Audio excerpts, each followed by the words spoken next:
Hola amigos, mi nombre es Mónica y yo soy maestra de español, aquí en Lingo for Me. Today I want to talk to you about the sound of the letter R in Spanish.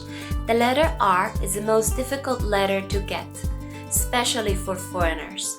The letter R has two different sounds, strong R and soft R. The soft sound is the easiest one and it goes like this: marinero, dinero, aro. The strong sound, also known as a rolling R, goes like this: ropa, rana, ríe. Are you ready for a challenge? Come on, try to say this one with me. Ferrocarril, ferrocarril. There are lots of tips and tricks to get this sound right, but to learn more, join us for a class. Adios.